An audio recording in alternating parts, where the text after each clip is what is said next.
Ela me mandou a mensagem às 16h47 de uma quarta-feira qualquer.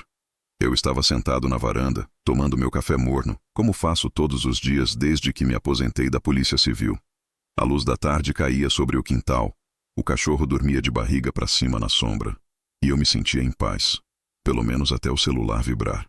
Olhei a tela achando que fosse algum amigo antigo mandando vídeo bobo de grupo de WhatsApp. Mas era ela, minha neta, a mais velha, 15 anos. Uma frase só, sem oi, sem saudade, sem contexto. Oi, vô, eu quero um celular novo de 12 mil reais. Você vai me dar um upgrade? Li aquela mensagem umas 3 vezes antes de responder. Não pelo conteúdo, mas pelo tom. Um quero, transformado em vai me dar. Um comando, uma ordem. Como se eu fosse um funcionário de alguma loja. Como se eu tivesse obrigação de dizer sim, e rápido. E o pior, como se aquilo não fosse nenhum absurdo. Como se 12 mil reais fosse o preço justo para me manter no papel de avô bacana, presente, atual. Como se amor de família fosse uma transação parcelada no cartão. Demorei uns minutos. Não porque eu estivesse em dúvida, mas porque eu estava lembrando. Lembrando da primeira vez que troquei fralda dela no hospital. Lembrando do dia em que comprei uma bicicleta rosa com rodinhas, porque ela pediu chorando e minha filha, a mãe dela, disse que não dava esse mês. Lembrando das vezes que dormi no sofá da casa deles para cuidar dela gripada enquanto a mãe trabalhava de madrugada. Tudo isso vinha à cabeça como flashes. E agora ela queria um upgrade. Minha resposta foi curta. Sem chance. Só isso. 2 palavras. E se alguém lesse, pensaria que fui frio, duro. Mas quem conhece silêncio sabe que tem coisa que a gente só consegue dizer com poucas letras. E quem já foi humilhado de forma educada, como eu fui, entende que sem chance é o que sobra quando o respeito já foi embora há muito tempo. Achei que a conversa ia morrer ali. Que ela ia dizer, tudo bem, vô, era só uma ideia. Mas não. Não demorou muito e o celular vibrou de novo. Não era mais ela. Era minha filha. A mãe. Em caixa alta, como quem grita pelo teclado. Concorde ou você está banido dos eventos de família. Ali não era mais um pedido. Era uma ameaça. Uma chantagem. Um recado claro. Ou você banca o que queremos, ou você está fora. Fora dos aniversários. Fora dos natais. Fora das fotos sorridentes no Instagram. O que me doeu ali não foi o tom, mas o que ele dizia nas entrelinhas. Eu só importava enquanto pagava. E olha que eu já tinha ajudado. Eles não lembram, mas eu tenho tudo guardado. Tô falando de mais de 50 mil reais só no último ano. Paguei IPVA. Ajudei na entrada de um carro usado. Dei dinheiro para um tratamento dentário que nunca foi feito. E ainda passei minha aposentadoria inteira adiantando os fins de mês deles. Nunca pedi nada em troca. Nem obrigado. Porque quando a gente ama, a gente faz. Mas não esperava que o amor um dia virasse exigência. Fechei o celular e fiquei olhando o quintal de novo. Mas alguma coisa já tinha mudado. O café agora parecia mais amargo. O cachorro parecia mais velho. E eu, mais sozinho. Eu tinha feito tudo por eles. E agora, por negar um celular de luxo, eu era banido da própria família. A ironia não passou batida. Eu, que por 30 anos enfrentei criminoso armado, agora estava sendo ameaçado por quem eu mesmo criei no colo. Naquela noite, não dormi. Revirei na cama lembrando de cada real que já transferi com confiança, de cada promessa que eles fizeram e quebraram, de cada vez que engoli o orgulho para não virar assunto no grupo da família. Mas talvez o pior não tenha sido a exigência, nem a ameaça. Foi perceber que, para eles, eu nunca fui pai, nunca fui avô. Fui banco. Na manhã seguinte, antes do sol nascer, eu levantei e fiz uma coisa que não fazia há anos. Abri minha pasta vermelha de documentos. Aquela que só tiro do armário quando preciso lembrar quem eu sou. Na capa estava escrito meu nome completo, com caneta esferográfica azul. Carlos Eduardo Antunes, aposentado, 68 anos. E ali dentro havia mais que papéis. Havia provas. Comprovantes de transferência, contratos, recibos, fotos de tudo que eu já dei, datas, números. Não era vingança. Ainda não. Mas era o início de algo. Porque quando me disseram que eu estava banido dos eventos de família, talvez tenham esquecido de quem, por muitos anos, financiou cada um deles. E agora, pela primeira vez, Eu ia lembrar a todos quem realmente tinha o poder naquela mesa. Na próxima noite, algo ia mudar. Mas eles ainda não sabiam disso. Foi com essa frase que ela selou algo que, até então, eu ainda tentava manter intacto: o respeito. Aquela frase cravada em letras maiúsculas como se quisesse gritar mesmo pelo WhatsApp, não era só um ultimato, era um atestado de ingratidão. Não partiu da minha neta, que ainda podia ter a desculpa da juventude e da cabeça feita pelos modismos. Partiu da minha filha, a mesma que eu carreguei nos ombros no primeiro dia de escola. A mesma por quem trabalhei 3 turnos durante a greve da década de 90 para pagar a mensalidade da faculdade particular que ela mesma escolheu. A mesma que, quando engravidou cedo, me ligou chorando dizendo: "Pai, eu não sei o que fazer." E eu disse: "Vem para casa." Foi ela quem escreveu aquilo. Eu li e reli a mensagem. "Concorde ou você está banido dos eventos de família." Um aviso seco: "Nada de pai, vamos conversar." Ou: "Sei que é caro, mas é importante para ela." Nada disso. Apenas o corte. E quanto mais eu pensava, mais claro ficava que aquilo não foi escrito num momento de raiva. Aquilo foi pensado. Foi digitado com intenção, com cálculo. E a verdade é que, por mais que doesse, aquilo não era novidade. Era só o primeiro ataque explícito de uma guerra silenciosa que vinha se arrastando há anos. Me lembro de quando comecei a notar os olhares. Aquelas trocas rápidas entre ela e o genro quando eu contava uma história pela 3ª vez. Aquele constrangimento quando eu pedia para repetir uma senha que não entendi direito. Ou quando eu esquecia de apertar o botão do microfone nas chamadas de vídeo e todo mundo ria: "Ah, o vô de novo." Eu fingia que ria junto. Fingir virou meu esporte favorito. Fingir que não percebia os suspiros impacientes quando pedia ajuda com o celular. Fingir que não via quando trocavam presentes caros entre si e me entregavam uma camiseta tamanho errado de Dia dos Pais. Fingir que não sentia quando me davam o lugar no canto da mesa, com a desculpa de que era mais tranquilo. A verdade é que eles vinham me empurrando para o canto da família há muito tempo. Mas eu insistia em voltar para o centro, pelo bem da paz, pelo amor que um pai tem. Mas a paz tem um preço, e eu vinha pagando caro demais, não em dinheiro. Isso eu dava sem pensar 2 vezes. Pagava a escola particular da neta, pagava a academia, pagava os cursos de inglês dela, ajudei no primeiro carro do genro, um sedã usado que ficou no meu nome até hoje, porque o banco não aprovou o financiamento no dele, e eu lá, achando que fazia tudo isso por amor. Agora vejo que era manutenção. Era a taxa que eu pagava para continuar sendo visto como alguém que importa. Até que eu disse não. E ao dizer não pela primeira vez, virei ameaça, um peso, um velho incômodo, um problema a ser cortado da lista. Naquela noite, não liguei para ela. Não mandei resposta. Só deixei o celular virado com a tela para baixo. A mesma mão que um dia apertou a dela quando ela nasceu agora tremia de raiva. Mas a raiva não era por ter sido ameaçado. Era por perceber que eu mesmo me coloquei nessa posição. Eu permiti que me vissem como um caixa eletrônico. Eu deixei que pensassem que o meu amor era uma assinatura automática de Pix. Fui até o quarto. Abri a gaveta de documentos e tirei o contrato de pagamento do carro deles. Eu havia feito a transferência integral 3 meses antes. O combinado era que eles cuidariam do IPVA, seguro e manutenção. Eu apenas paguei, de novo, o mais pesado. Peguei o contrato, li os termos, liguei para o meu gerente pessoal às 21h40. O banco não me atendeu na hora, claro, mas deixei o recado. No dia seguinte, às 8h em ponto, eu queria a reversão da TED registrada no sistema.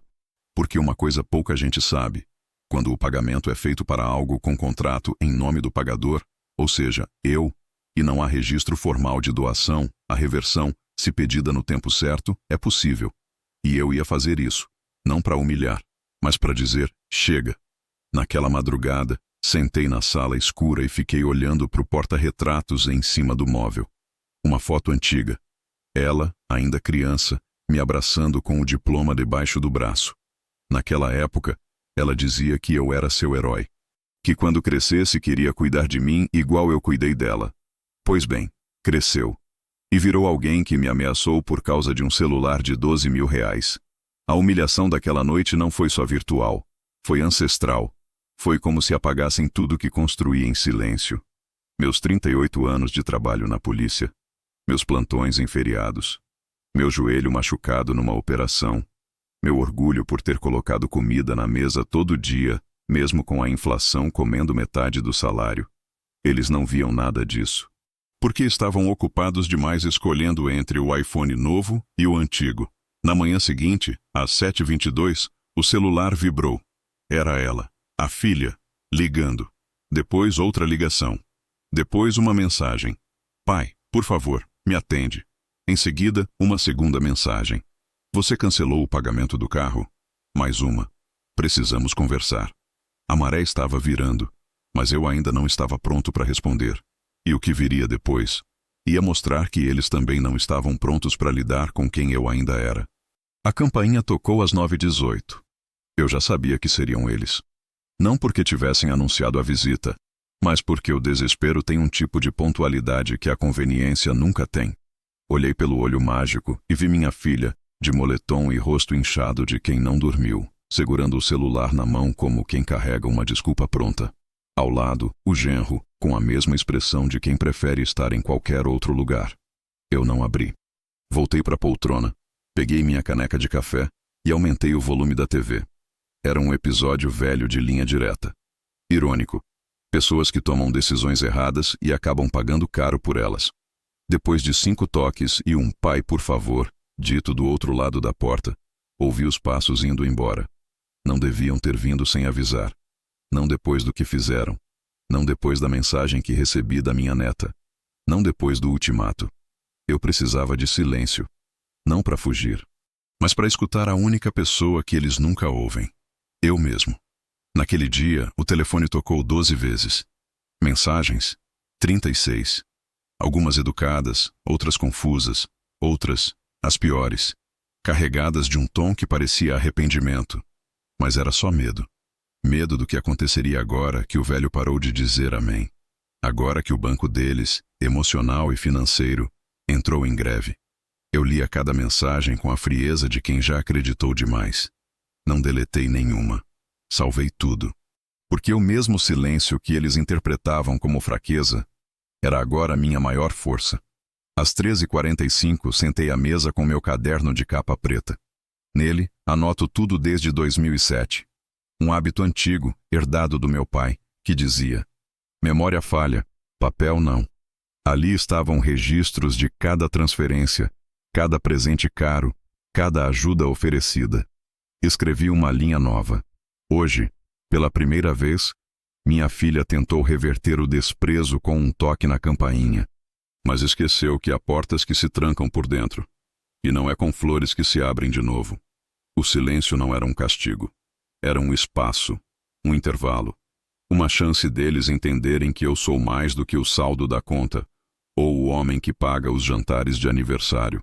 Mas claro, eles não viram assim. Às 15h02, a neta mandou uma mensagem com 3 palavras. Você está bravo? Quase ri. Não, eu não estava bravo. Bravo. Eu fiquei anos atrás, quando ela começou a me chamar de cringe, por não entender os memes. Quando se recusava a me acompanhar no almoço de domingo porque tinha coisa melhor para fazer com o pessoal da escola. Quando pediu um notebook no Natal e, ao ganhar um modelo um pouco mais simples, fez bico a noite toda. Aquilo era raiva. Isso agora era outra coisa. Lucidez. Distância. Um tipo de cansaço que vira clareza. Às 17h em ponto, preparei um envelope com cópia da documentação do carro. Guardei junto com o contrato da reversão bancária. Depois, liguei para meu advogado, um colega antigo da época da ativa, e expliquei calmamente tudo o que havia acontecido. Ele ouviu em silêncio, depois perguntou: você quer entrar com algum tipo de notificação formal? Respondi: ainda não, mas quero que esteja tudo pronto caso precise. Ele disse que entenderia se eu quisesse sumir da vida deles, mas que tinha orgulho de ver alguém agir com tanta calma. Eu desliguei sem saber se aquilo era elogio ou só uma constatação triste do que eu me tornei. A noite chegou como chega pra gente que dorme sozinho. Devagar, sem pressa e sem abraço. Comi pão com queijo, esquentado na frigideira, e sentei na varanda. O cachorro se deitou aos meus pés como se soubesse que ali, pelo menos ali, Eu ainda era necessário. O céu estava limpo. Nenhum sinal de tempestade. Mas dentro de mim, algo já tinha virado. Eu sabia que eles iam tentar apelar. Que viriam com promessas, que tentariam inverter a narrativa, dizer que estavam nervosos, que não era bem aquilo, que foi só um mal-entendido. Mas eu também sabia que esse roteiro já era velho, já tinha vivido esse teatro. A diferença é que agora o protagonista era outro. Eu. E pela primeira vez, eu não precisava mais de plateia. Às 22h14, o celular tocou de novo. Era ela, a filha. Não atendi. Mas li a mensagem depois. Pai, por favor, a gente pode conversar? Foi tudo um mal-entendido. A gente só queria que a Emily se sentisse especial. Ela está crescendo no meio de meninas que já têm tudo. Eu fechei o celular. Então era isso? Um celular de R$ 12.000 para ela não se sentir inferior? E eu? Quantas vezes engoli o orgulho para não me sentir inferior diante de filhos ingratos? Quantas vezes aceitei ficar de fora de decisões importantes porque o Senhor não vai entender? É coisa moderna. Eu fui ficando em silêncio não por falta de palavras, mas por excesso de feridas. E ferida quando cicatriza, vira linha de fronteira. Daqui para cá, sou eu. Daqui para lá. Quem quiser que me prove que merece voltar. E naquela noite, pela primeira vez, dormi com o celular no modo avião. Porque não queria mais escutar gritos disfarçados de pedidos. Porque o silêncio que antes era solidão, agora era proteção. Eles queriam saber se eu estava bravo. Eu estava em paz. Mas paz, para quem vive de conflito, é sempre mal interpretada. O banco confirmou às 8h12 da manhã. O gerente, um rapaz novo que mal deve ter idade para lembrar da época em que se usava ficha telefônica, falou comigo com aquela voz profissional quase ensaiada, como se fosse apenas mais um processo. Seu Carlos, conforme solicitado, a reversão da transferência no valor de 47.900 Weilers foi concluída com sucesso. O valor já consta em sua conta corrente. Qualquer coisa, estamos à disposição. Eu agradeci, educado, desliguei. E fiquei olhando fixamente para o celular como se ele fosse me explicar como, depois de tanto, essa família ainda achava que tinha poder sobre mim. O carro, um sedã prata seminovo, estava em nome da minha filha, mas o documento de pagamento, a origem dos fundos, o comprovante, tudo estava vinculado a mim. E isso, juridicamente, era suficiente. Não fiz isso por birra. Fiz por justiça. Quando um pai compra um carro, não quer holofote. Mas também não quer ser humilhado por negar um capricho de R$ 12.000. E foi exatamente isso que aconteceu. O carro virou presente, o presente virou obrigação e a obrigação virou chantagem. A mesma que me ameaçou de banimento familiar. Pois bem, que vivesse sem o carro então. Guardei o comprovante impresso em uma pasta transparente com calma. Respirei fundo. Fui até o armário da sala, aquele mesmo que usei por anos para esconder chocolate das crianças, e peguei um envelope pardo. Nele coloquei os seguintes itens: a cópia do contrato de reversão, a planilha que montei com todos os gastos dos últimos 5 anos com aquela casa, e uma carta escrita à mão com uma única frase: Filha, você quis cortar meu acesso. Agora vai ver o que acontece quando eu corto o acesso de verdade. Não entreguei a carta. Ainda não. Mas tê-la ali, assinada e datada, foi um alívio que nem consulta médica traz. Era como colocar no papel algo que minha garganta gritava há meses. Porque eles nunca viram o que eu fazia como esforço. Vi de perto a hora que a geladeira quebrei e eles disseram: Pai, só essa semana. E eu fui lá e comprei outra. Não me pediram. Sabiam que não precisavam pedir. Era automático. Porque eu permiti. Porque um dia achei bonito ser útil. E ser útil vicia. Vicia quem dá. E vicia ainda mais quem recebe. Na hora do almoço, sentei na padaria perto de casa. Pedi o de sempre: arroz, feijão, ovo frito e bife. Enquanto comia, vi uma mulher com 2 filhas pequenas no balcão. A menor chorava porque queria um refrigerante. A mãe disse não, com firmeza. E a menina se calou. Eu observei aquela cena com uma estranha inveja. Como eu queria ter dito mais não na vida. Como eu queria que minha filha tivesse ouvido mais não de mim. Talvez hoje ela não fosse esse reflexo triste de uma geração que acha que tudo vem embalado, pronto, pago, automático. Que pai é benefício vitalício. Que avô é programa de milhagem emocional. Às 14 horas, recebi uma mensagem do genro. Primeira vez em meses que ele me mandava algo que não fosse uma figurinha boba ou link de vídeo. Podemos conversar? Sobre o carro. Nem oi, nem bom dia. Direto ao ponto. Como se eu fosse uma loja de aluguel de veículos. Ignorei. Às 14h45, uma segunda mensagem. Carlos, estou com medo. O seguro do carro vence semana que vem e não vamos conseguir renovar. Isso vai nos prejudicar. Por favor, nos ajuda. É estranho o tipo de arrependimento que só aparece quando o benefício vai embora. Nunca me agradeceram por pagar aquele carro. Mas bastou o carro começar a escapar pelas mãos e virei prioridade. Não por amor, por necessidade. Às 17h, recebi uma ligação. Era a concessionária. O gerente com quem eu mesmo havia feito o pagamento inicial. Senhor Carlos, tudo certo com a documentação que o senhor nos enviou. Já deixamos o carro em status de bloqueio judicial preventivo, conforme o senhor pediu. Sem movimentações até nova ordem. Eu agradeci e desliguei. Na mesma noite, soube por um amigo do antigo batalhão que minha filha foi ao trabalho de Uber. Disse que o carro estava com problema no freio. Mais uma mentira para cobrir a verdade. Verdade essa que mais cedo ou mais tarde ia emergir. Porque tudo que é sustentado por conveniência desaba quando encontra resistência. E agora, eles estavam descobrindo como é viver sem mim por perto. Pela primeira vez, sem meu cartão, sem minha assinatura, sem minha proteção.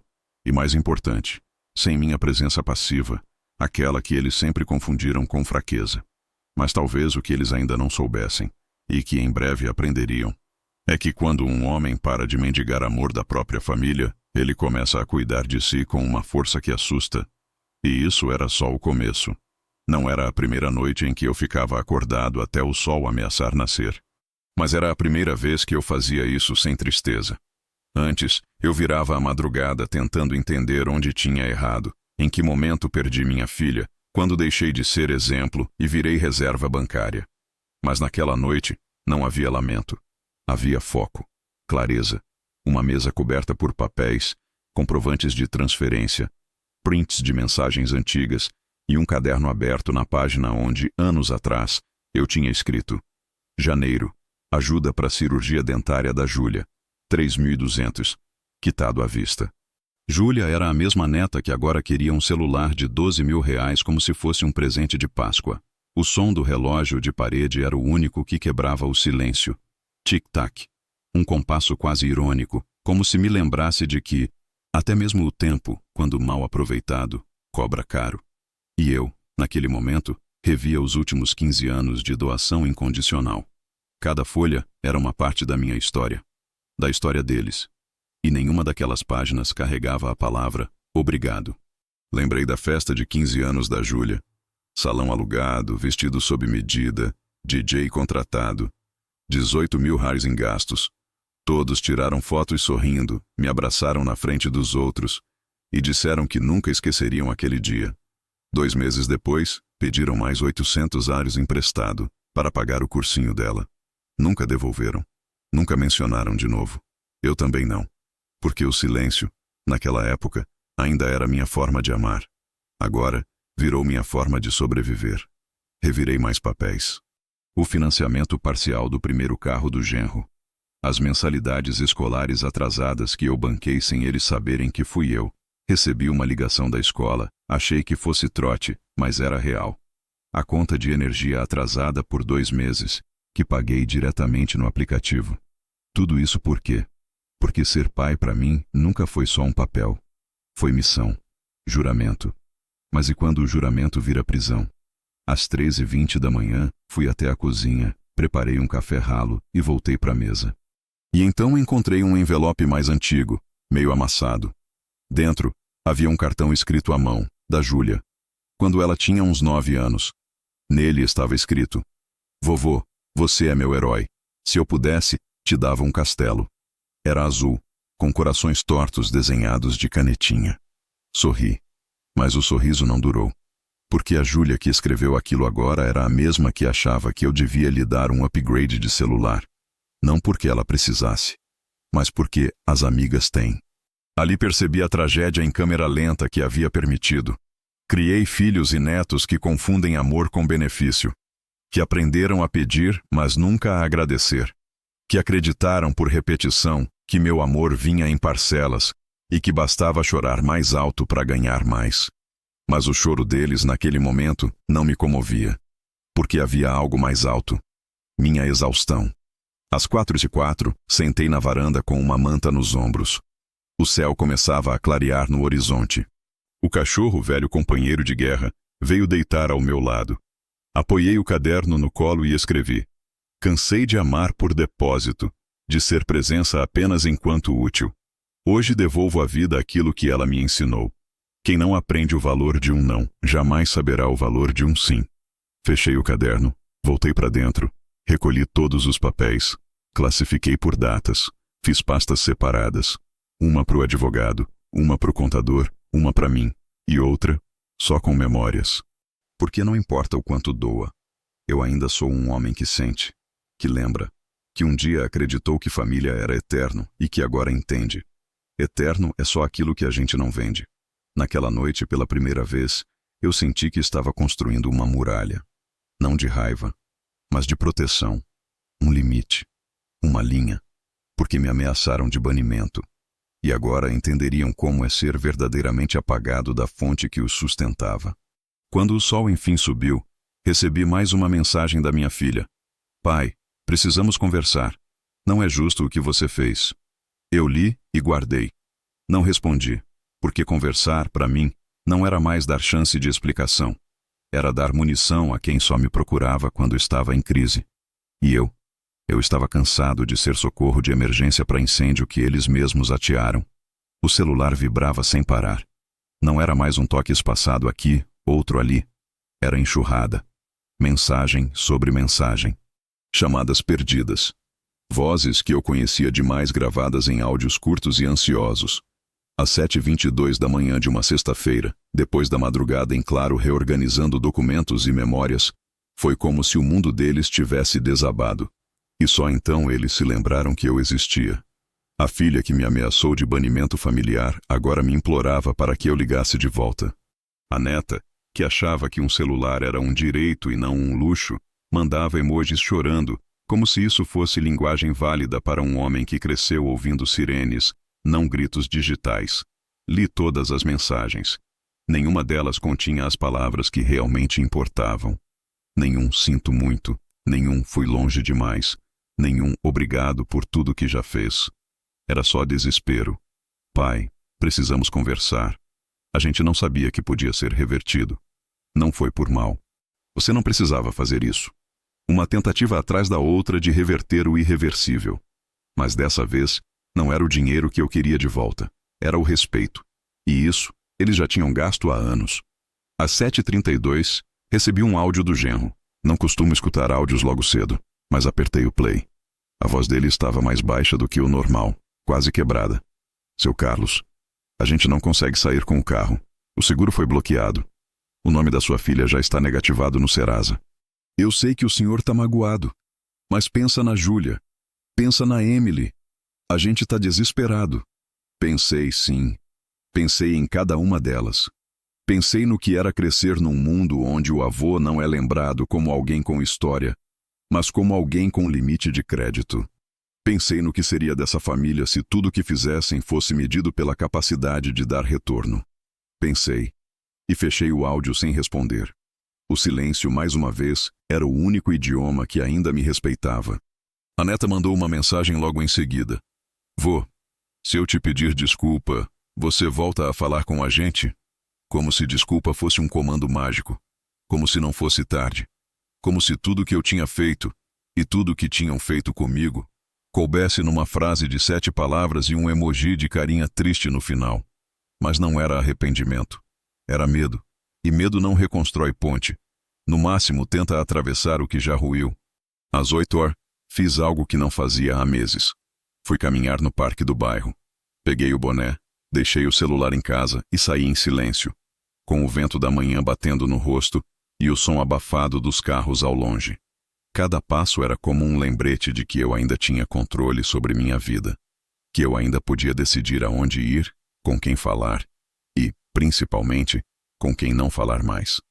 No parque, encontrei Dona Marina, viúva de um colega meu da ativa.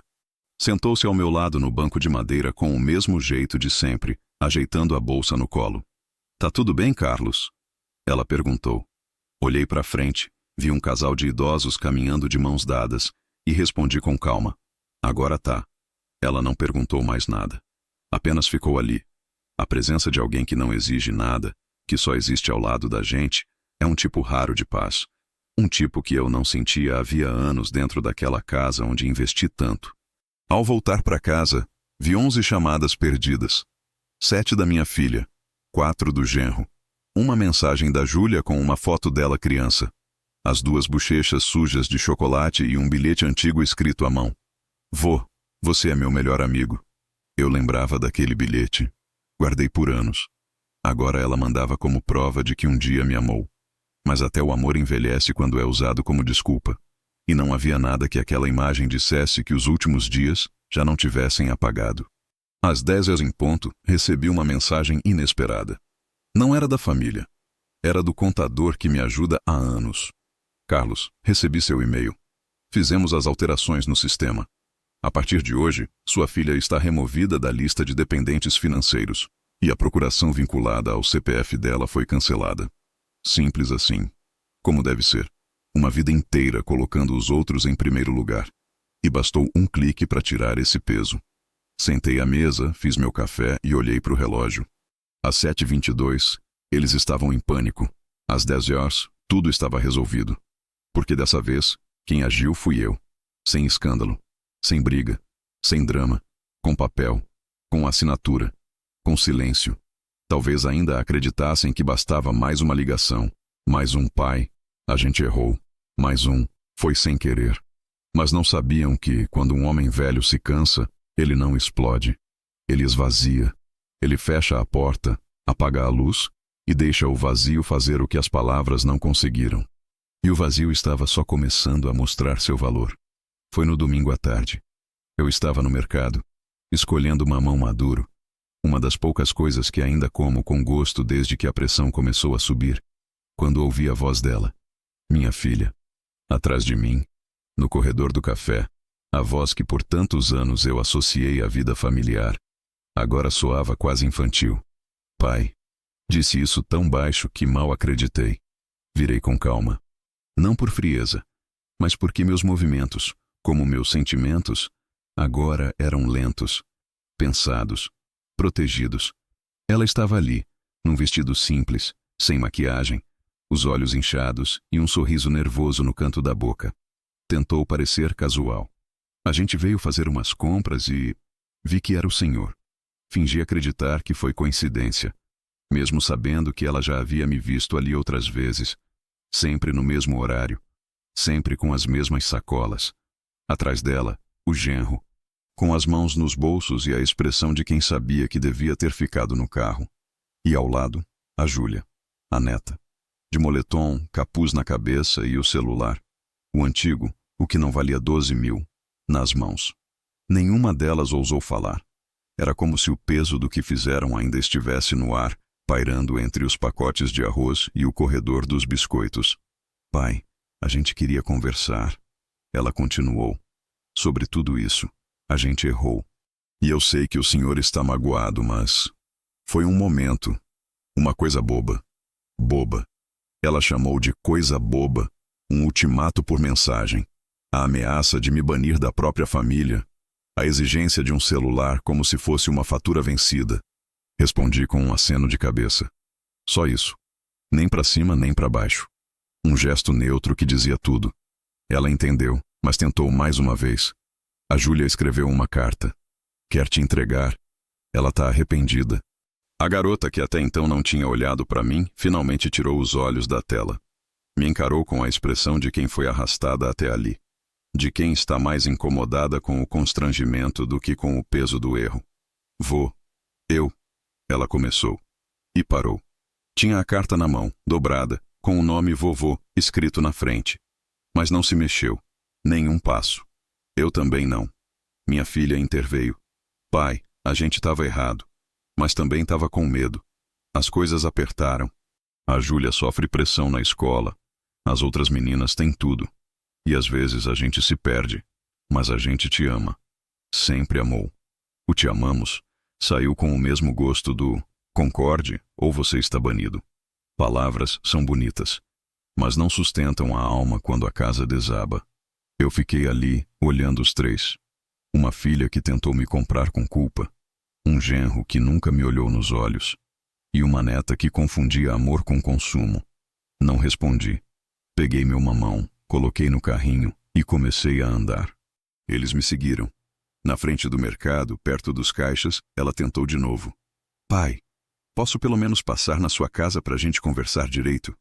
Olhei direto nos olhos dela e disse, se for para devolver tudo que me tiraram, não cabe numa conversa. Ela congelou. E eu passei. Atravessei as portas automáticas com o som da música ambiente abafando os murmúrios que ficaram para trás. Era uma canção antiga. Roberto Carlos, eu acho. O importante é que emoções eu vivi. Irônico. Em casa, coloquei as sacolas sobre a pia, cortei o mamão ao meio e o comi devagar. Em silêncio. Recebi uma nova mensagem minutos depois. Pai, a Júlia chorou. Ela só queria que o senhor soubesse que sente muito. Li. Mas não respondi. Eles ainda achavam que tudo era sobre emoção. Mas agora era sobre posição. E eu tinha finalmente me posicionado. A carta da Júlia, a tal dobradinha com meu nome, ficou no bolso da minha filha. Ou foi jogada no lixo do mercado, ou talvez tenha sido apenas um acessório de cena. Não sei. Não quis saber. Porque depois de tanto silêncio, o que menos me importava era o que eles diziam. Importava o que faziam. E até aquele momento, tudo que tinham feito era tentar consertar a vergonha com o discurso. Naquela noite, dormi cedo, sem remédio, sem pensar demais. E pela primeira vez em muito tempo, sonhei com algo bom. Eu estava na beira do mar, de chinelo, tomando um café numa caneca esmaltada, sozinho, mas inteiro. E era só o começo. Na segunda-feira seguinte, às 10h02 da manhã, entrei no escritório do Dr. Álvaro, meu advogado há mais de 20 anos. Foi ele quem me defendeu quando a corregedoria tentou me incriminar por um erro de outro delegado, e foi ele quem assinou comigo os papéis da aposentadoria, num tempo em que ninguém mais se lembrava que eu existia. Não precisei explicar muito. Ele me recebeu com um aceno lento, olhou meus olhos com aquele silêncio de quem sabe exatamente o que está prestes a ouvir, e empurrou a pasta de couro na minha direção. Trouxe os documentos? Perguntou. Eu trouxe. Todos. Recibos, comprovantes, extratos, cópias de e-mails, capturas de tela, mensagens impressas. Cada humilhação registrada, cada favor não reconhecido, cada transferência nunca reembolsada. Tudo classificado por data, como ele sempre me ensinou a fazer. Ele folheou as páginas com calma, lendo em silêncio. Às vezes fazia um som de reprovação com a garganta. Outras, apenas balançava a cabeça. Quando terminou, apoiou as mãos sobre a mesa e disse: Você tem o direito, Carlos. Tanto legal quanto moral. Respirei fundo. Não era prazer o que eu sentia, era dever. O tipo de sentimento que nos move não por raiva, mas por justiça. Eu havia sido paciente demais, generoso demais, passivo demais com pessoas que aprenderam a me ver como um recurso, e não como pai. E agora, eles iam entender o valor do que perderam. O processo era simples. Primeiro, retirar minha filha como beneficiária da minha aposentadoria e plano de saúde. Ela não usava há tempos, mas o nome ainda constava ali, como se fosse uma reserva para emergências. Emergências essas que, agora eu via, nunca teriam sido recíprocas. Segundo, atualizar meu testamento. Já havia feito isso alguns anos antes, após a morte da minha esposa, mas nunca finalizei os detalhes. Eles estavam lá, nomeados como herdeiros integrais, agora não mais. Na nova versão, os bens seriam divididos entre 3 instituições: um abrigo para idosos sem família, uma ONG de apoio a crianças com paralisia cerebral, a mesma que visitei com minha esposa nos anos 90, e um projeto de educação para jovens em situação de risco. Pessoas que talvez nunca tivessem nada, mas que ainda sabiam agradecer. Quer deixar uma carta junto ao testamento? O advogado perguntou. Alguma explicação? Pensei por alguns segundos. Depois balancei a cabeça. Não precisam de explicação. Só vão entender quando doer. Ele assentiu. Compreendia. Demorei 30 minutos para assinar tudo. Quando terminei, ele estendeu a mão e apertou firme. Agora está feito. Sem volta. No caminho de volta para casa, passei pela frente da escola onde minha filha estudou. Estava igual. Só os portões mais enferrujados. Lembrei do dia em que ela esqueceu o estojo e eu voltei do plantão só para levar. Lembrei do dia em que a vi chorar porque tirou nota baixa e eu comprei um sorvete para ela sorrir de novo. Lembrei de tudo que construí com tijolos de amor e que ela destruiu com uma frase: concorde ou você está banido dos eventos de família. Naquela tarde, comprei uma moldura nova e coloquei dentro o comprovante de atualização do testamento. Preguei discretamente na parede do meu quarto, atrás da porta. Não para me vangloriar, mas para lembrar todos os dias que eu finalmente tinha me escolhido. Não eles. Não os caprichos. Não a manutenção de uma falsa paz que custava caro demais. Às 17h30, o telefone tocou. Era o número da minha filha. Não atendi. 2 minutos depois, uma mensagem. Pai, a Júlia está mal. Não consegue dormir. Acha que perdeu você para sempre. Eu li, mas não caí. Porque eu também fiquei noites sem dormir. Também perdi sono, lágrimas e até saúde por uma família que me esqueceu assim que recusei um pedido. Só que agora, pela primeira vez, eles estavam colhendo o silêncio que plantaram. E o que viria depois disso? Não seria fúria. Seria justiça. Era feriado.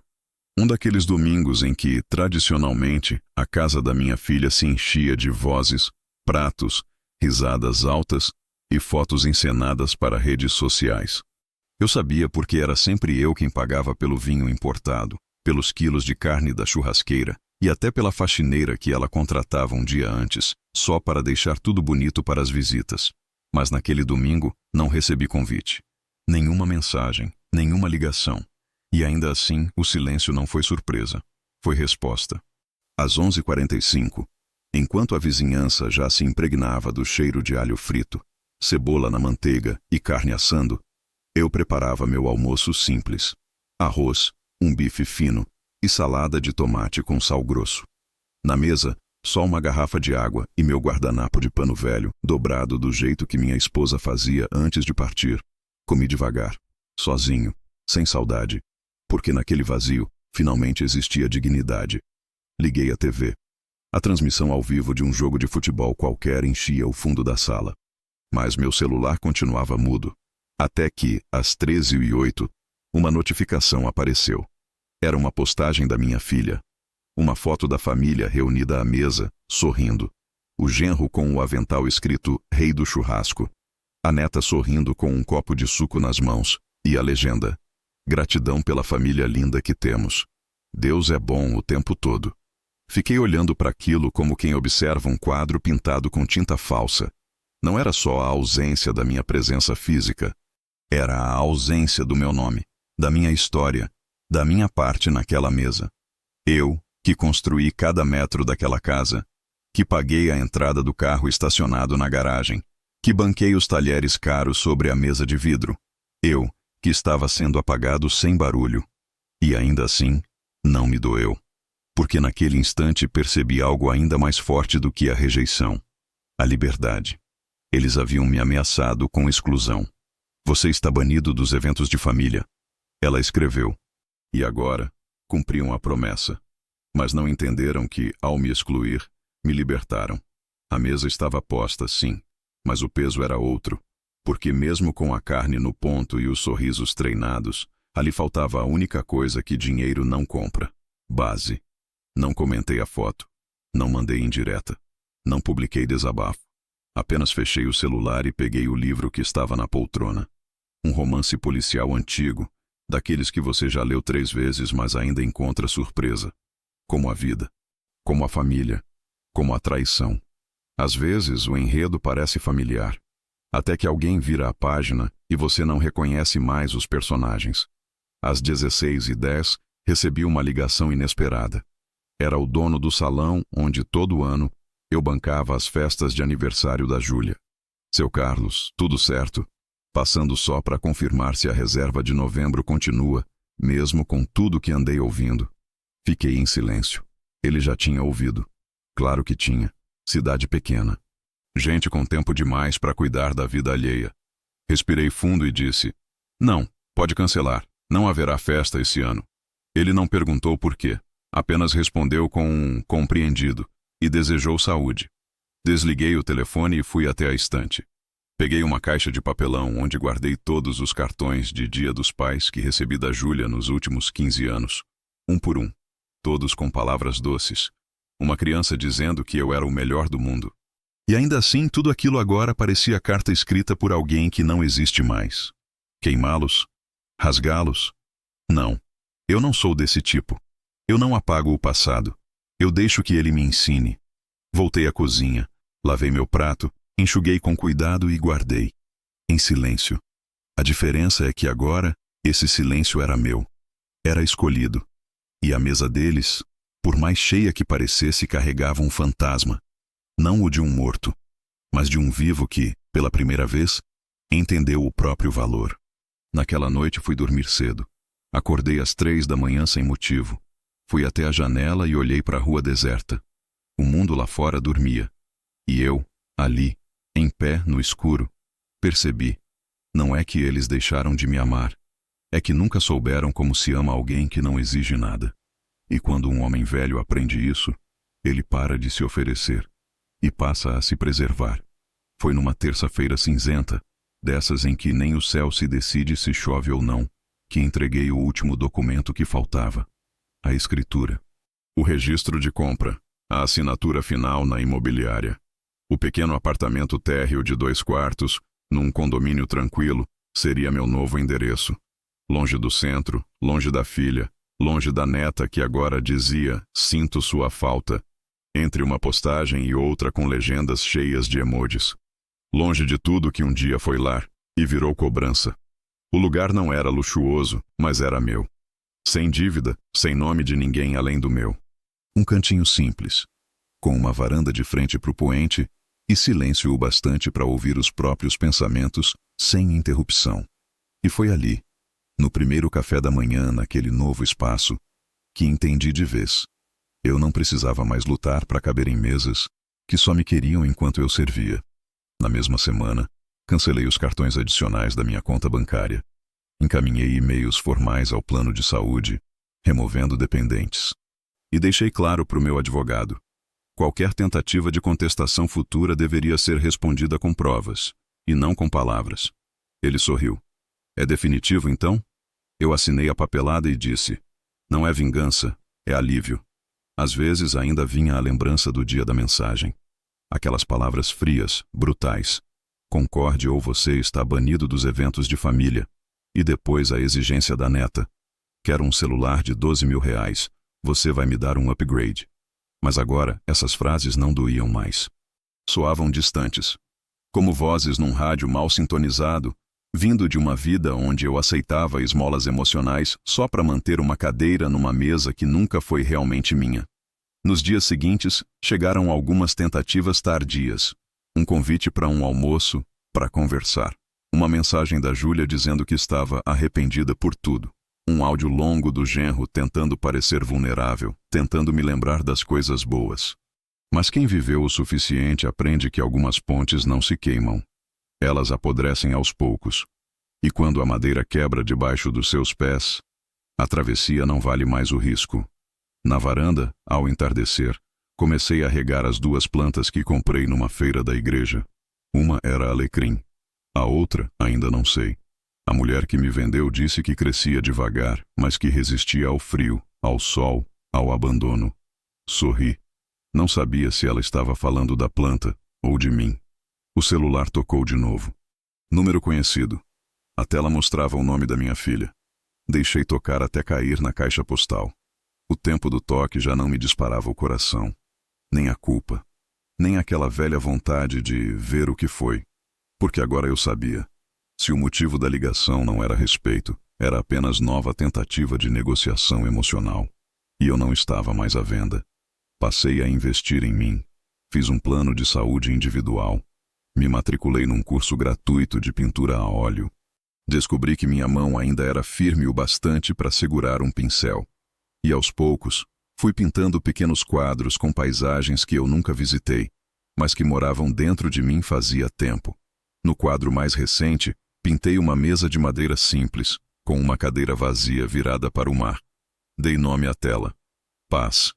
No fim daquele mês, recebi uma carta, de verdade, escrita à mão, com caneta preta. Era da Júlia. A letra era trêmula, como se ela soubesse que cada palavra carregava um peso que nenhuma vírgula resolvia. Dizia que estava arrependida, que sentia saudade, que queria voltar a ser como antes. Dobrei a carta com cuidado. Coloquei dentro de um envelope branco e escrevi atrás: "Você só volta onde foi convidado e respeitado." Guardei na gaveta. Não para enviar, só para registrar que, desta vez, quem tem a palavra final sou eu. No domingo, caminhei até a padaria. Tomei café sozinho. Cumprimentei o balconista. Comprei um pão doce. Ninguém me ligou. Ninguém me esperava. E ainda assim, voltei para casa com uma leveza que nunca coube nas reuniões de família onde eu bancava tudo. E era tratado como sobra. Porque agora eu bancava apenas uma pessoa, eu mesmo. E isso finalmente era o suficiente.